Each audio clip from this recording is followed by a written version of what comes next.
शिव गुरु के चरणों में प्रणाम करता हूँ और हरिंदर भैया के चरणों में प्रणाम करता हूँ और लीलम दीदी के चरणों में प्रणाम करता हूँ।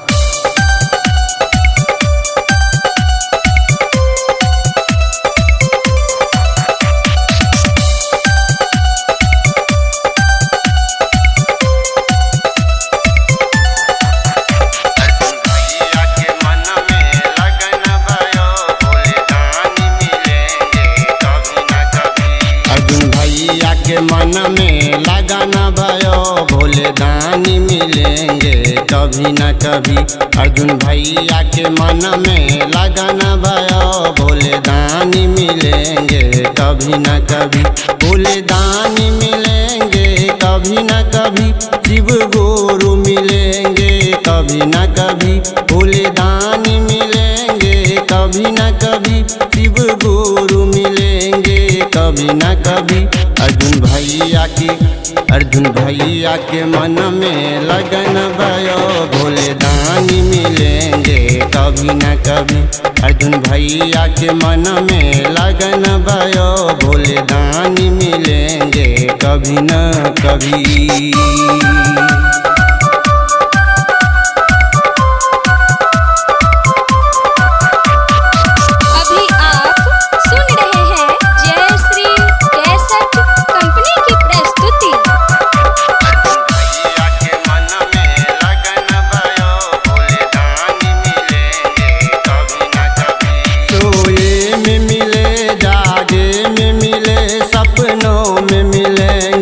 कभी न कभी सपनों में मिलेंगे कभी न कभी।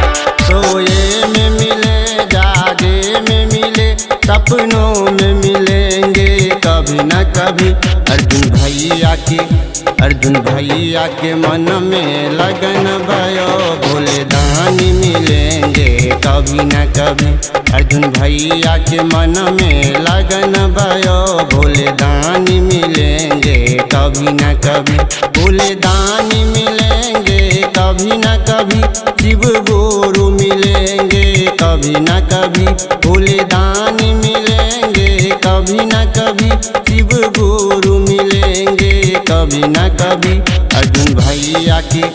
अर्जुन भैया के मन में लगन भयो भोले दानी मिलेंगे कभी न कभी। अर्जुन भैया के मन में लगन भयो भोले दानी मिलेंगे कभी न कभी।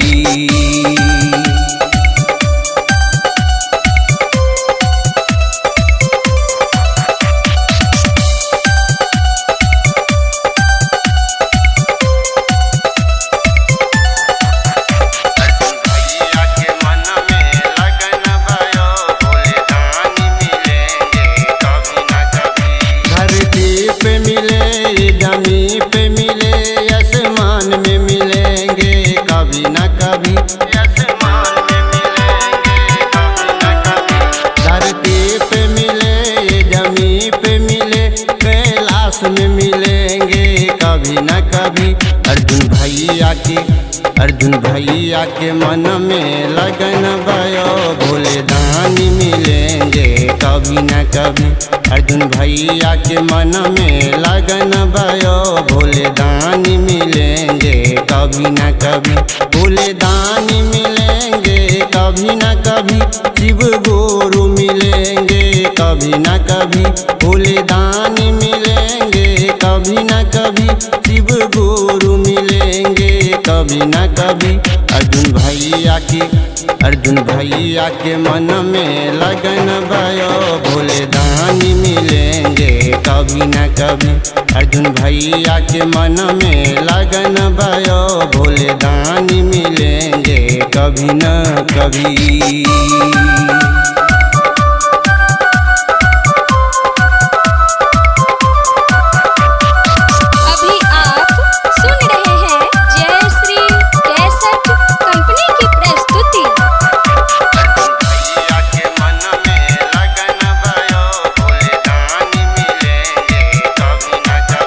सूरजों में मिले किरणों में मिले तारों में मिलेंगे कभी न कभी। तारों में मिलेंगे कभी न कभी। सूरजों में मिले किरणों में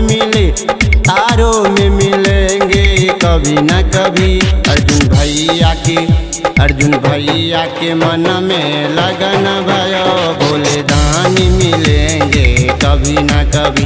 अर्जुन भैया के मन में लगन भयो, शिव गुरु मिलेंगे कभी न कभी। शिव गुरु मिलेंगे कभी न कभी, डमरू वाला मिलेंगे कभी न कभी, डमरू वाला मिलेंगे कभी न कभी, त्रिशूल वाला मिलेंगे कभी न कभी। अर्जुन भैया के मन में लगन भयो, भोले दानी मिलेंगे कभी न कभी। अर्जुन भैया के मन में लगन भयो, भोले दानी मिलेंगे कभी न कभी।